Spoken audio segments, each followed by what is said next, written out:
Justinyen'in hayali, Fatih'in rüyası. Allahu Ekber. Allahu Ekber. Allahu Ekber. 15 yüzyıldan beri dünyayı kendisine hayran bırakan bir mabet. İnşa edildiği zamandan bugüne inanışın ve aydınlanmanın sembolü olmuş bir mimarlık abidesi. Ayasofya. Ayasofya'nın kadim silüeti, yüzyıllardır süregelen cam sanatı geleneğiyle yenileniyor.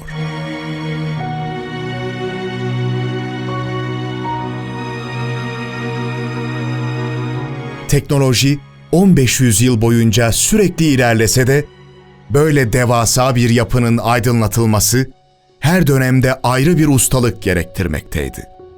İlk yapıldığı dönemlerde, yani 6. yüzyılda, o dönemki Bizanslıların yapmış olduğu polikandilyon adını vermiş olduğumuz çoklu kandillerle aydınlatılmaktaydı. Zaten geleneksel aydınlatma şekli de buydu. Çünkü iç hacmin çok geniş olduğu bir yapı. Dolayısıyla da burada da büyük bir ihtimalle yüzlerce kandille aydınlatıldığını tahmin ediyoruz ki özellikle de önem arz eden, kutsiyet arz eden günlerde ve gecelerde olmak üzere sürekli aydınlatma yapıldığını biliyoruz.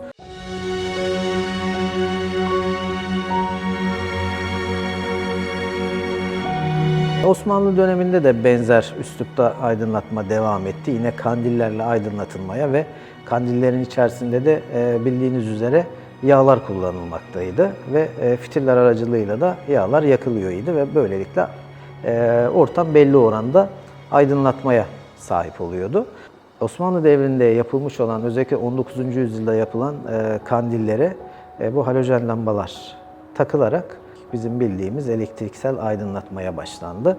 O günden itibaren de aydınlatma benzer şekilde devam ediyor. Restorasyon yaparken özüne ve ruhuna bağlı kalmak esastır. Peki restorasyon sürecinde hangi kaidelere uyulur? Bu tür yapılarda, eski eser yapılarda, camilerde aydınlatma düzeni sağlanırken restorasyonlarda da geleneksel aydınlatma düzenine en yakın aydınlatma şekli tercih edilir. Bunun tabii ki farklı sebepleri var. Birincisi o ambiyansın yaşatılmaya çalışılması. En büyük çabalardan bir tanesi bu. Şimdi günümüzde mesela eski sistem kandillerle, mumlarla vesaire aydınlatma yaptığınız zaman onlardan ister istemez çıkacak olan bir is vesaire söz konusu olacak. Bu da yapısal anlamda yapının içerisine zarar verecek. Kirlenmesine, daha çabuk kirlenmesine vesaire sebebiyet verecek. Hatta artı bir de koku yapmaya sebebiyet verecek. Zaten ampullerin keşfedilmesinden sonra dünya üzerindeki bütün yapılarda hemen hemen bu sisteme geçildi. Fakat geçerken de o geleneksel sistemin kurmuş olduğu şematik düzen, oluşturmuş olduğu o avize şekli yaşatılmaya devam edildi. Yine Osmanlı devrinden beridir devam etmekte olan camdan üretilen fanuslar kullanılmaya devam edildi. Çünkü bunlar geleneksel üretimdi.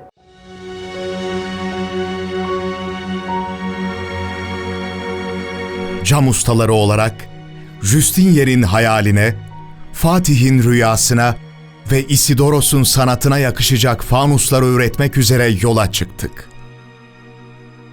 Tarihe tanıklık etmenin bilinciyle her bir camı özenle hazırladık.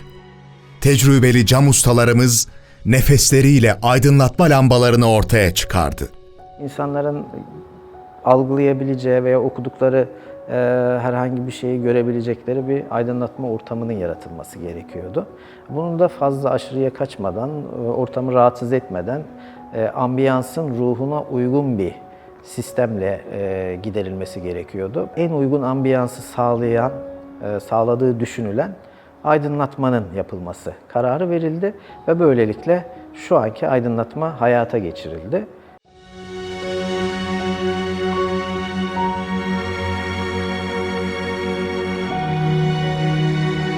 ...81 tane küçük ve bir tane büyük avize için çok dar bir zamanımız vardı.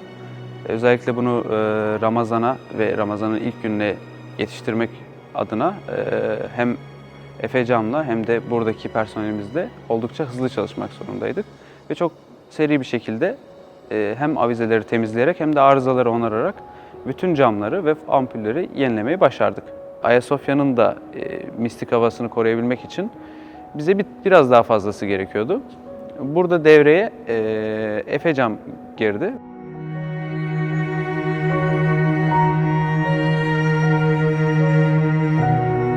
Onlarca avize, binlerce aydınlatma camı. Efecam olarak Ayasofya'nın tarihine tanıklık etmenin gururunu yaşıyoruz.